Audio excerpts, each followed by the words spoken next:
안녕하세요. 저는 20대 후반 남자입니다. 먼저 제 사업이 망한 얘기부터 해야겠네요. 최근에 사업을 하다가 쫄딱 망했습니다. 제가 옷과 패션에 관심이 많아서 의류 사업을 시작했다가 빚만 지고 사업을 정리하게 되었던 건데 그나마 다행이라고 위안을 삼자면 빚이 그렇게 크지는 않았어요. 아무튼 앞서 말씀을 드리자면 저에게는 20대 중반부터 만나고 있는 여자친구가 있습니다. 곧 제 아내가 될 사람인데요. 제가 힘들 때나 어려울 때도 제 곁을 떠나지 않고 저를 지켜준 정말 착한 사람입니다. 이런 여자친구와 내년에 결혼을 앞두고 있었던 거죠. 사업도 망한 사내놈이 무슨 결혼이냐고요? 네. 사실은 여자친구랑 사고를 치고 말았습니다. 지금 여자친구 뱃속에는 저와 제 여자친구의 피를 이어받은 우리 아기가 자라고 있는 중이에요. 처음에 이 사실을 말씀드리자 장인어른은 쓰러지시고 장모님은 울고 불고 난리도 아니었습니다. 게다가 직장도 없고 의류 사업하다가 쫄딱 망한 놈을 사위로 받아들여야 한다는데 좋게 보이시겠습니까? 저라도 제 딸이 저 같은 사위를 데리고 나타나서 아기를 가졌다고 하면 혈압이 올라 노발대발하고 난리가 날 것 같네요. 그래서 처음에는 처가 댁도 반대가 심했지만 꾸준히 찾아뵙고 제 진심을 보여드리고 다시 일어나겠다는 굳은 의지를 보여드리자 서서히 아주 서서히 마음의 문을 열어주셨습니다. 그래서 저희는 내년 3월에 결혼식을 올리기로 하였고 현재는 혼인신고만 한 상태였었죠.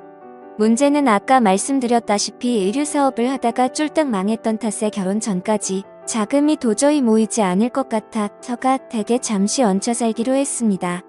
사실 우리 집이 따로 없으면 저희 부모님 집에 같이 들어가서 사는 게 맞는 거라고 생각하실 수도 있습니다.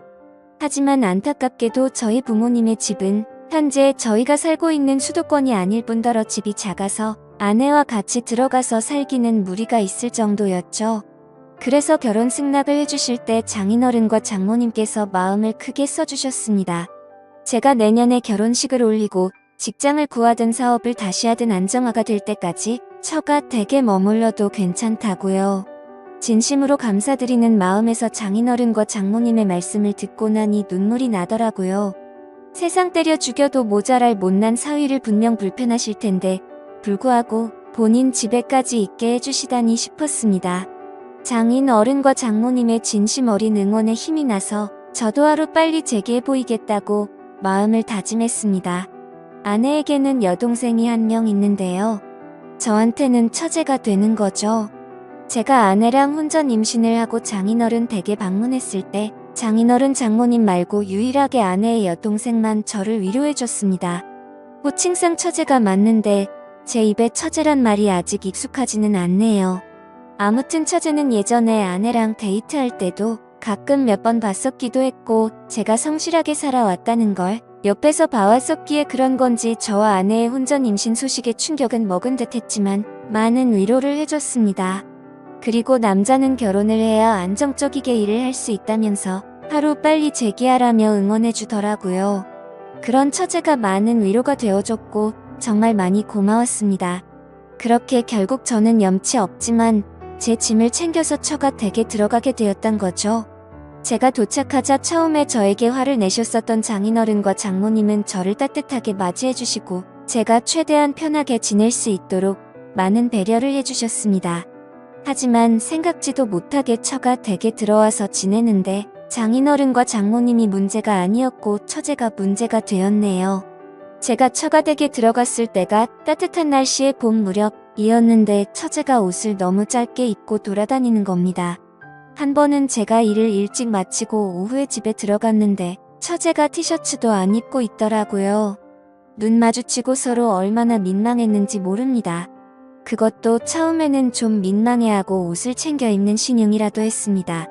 그런데 제가 처가 댁에 온 지 한두 달쯤 되자 처제는 그냥 보려면 봐라라는 식으로 별로 대수롭지 않다는 듯이 가만히 있더라고요. 제 아내도 괜히 처제한테 형부도 있는데 옷 좀 입지? 라고 하면 아 더운데 어떻게 라고 합니다. 사실 처제의 몸매가 막 모델처럼 좋거나 그런 건 아니거든요. 보면 조금 민망합니다. 제가 얹혀 살려고 들어온 주제에 이런 얘기를 하면 안 되지만 상호간의 이해는 차려줬으면 좋겠다 싶은 심정이 있었어요. 처가 댁에 몇 달 있다 보니 이 집안의 특성인 것을 알게 되었습니다. 사실 연애를 할 때도 제 아내는 여름만 되면 유독 더위를 많이 탔거든요.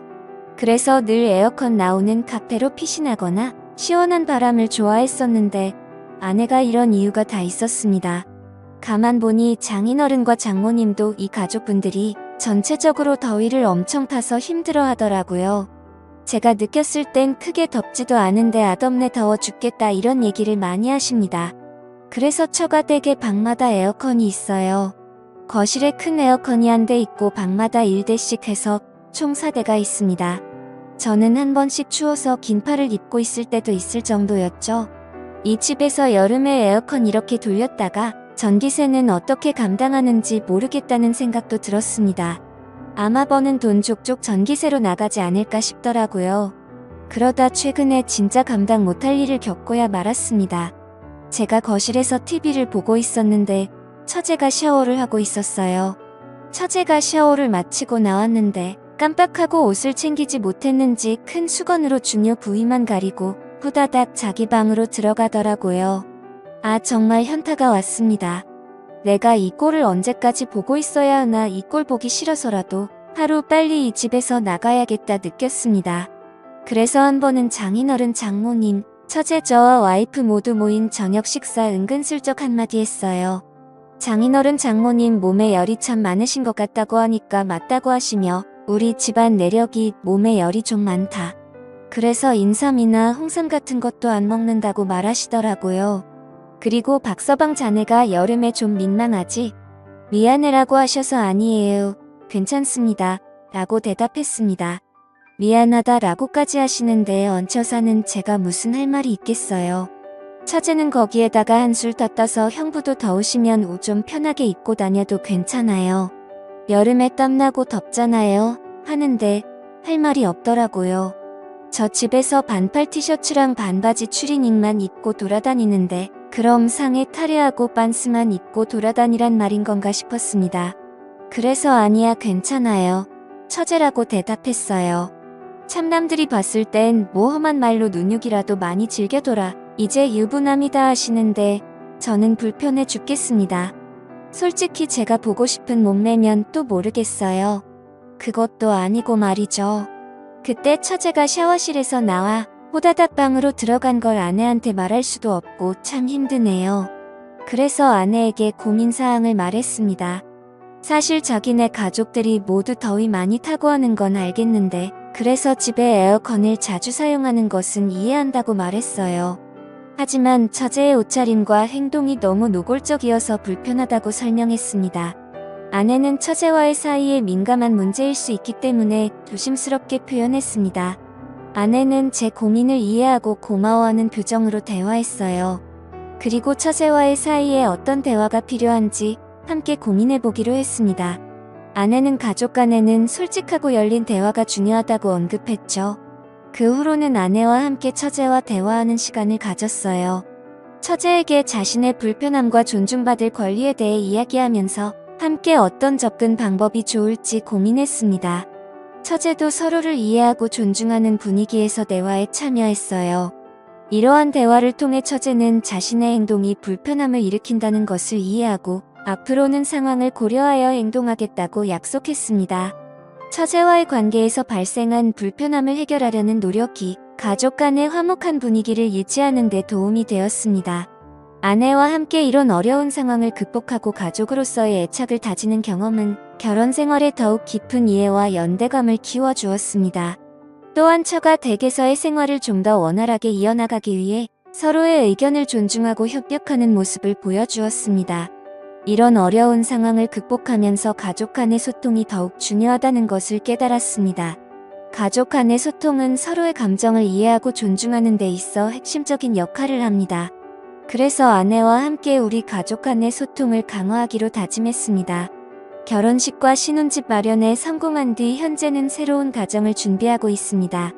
아내와 함께 새로운 시작을 앞두고 미래에 대한 꿈과 계획을 함께 나누고 있어요. 또한 처가 댁에서의 경험을 통해 가족 간의 존중과 이해를 높이는 노력을 기울이고 있습니다. 새로운 집으로 이사를 가기 전에는 처가 댁에서의 생활을 마무리하고 감사의 인사를 전하려고 합니다. 장인어른과 장모님, 그리고 처제에게 감사한 마음을 전하면서 새로운 가정에서도 서로 존중하고 이해하는 가족이 될 것임을 약속하려고 합니다. 여러 어려움을 극복하면서도 우리 가족은 더욱 강해지고 성장했습니다. 이제는 미래의 행복한 가정을 이루기 위해 함께 노력하고 서로의 지지와 이해를 바탕으로 더욱 깊은 연결을 만들어 나가려고 합니다. 마지막으로 이 얘기를 들어주셔서 감사합니다. 여러 어려움을 함께 나누고 고민하며 성장하는 과정에서 얻은 교훈들이 우리 가족을 더욱 튼튼하게 만들어 가고 있습니다. 앞으로도 서로를 이해하고 지지해주며 행복한 가정을 만들어 나가고자 합니다. 감사합니다. 행복한 하루 보내시길 바래요.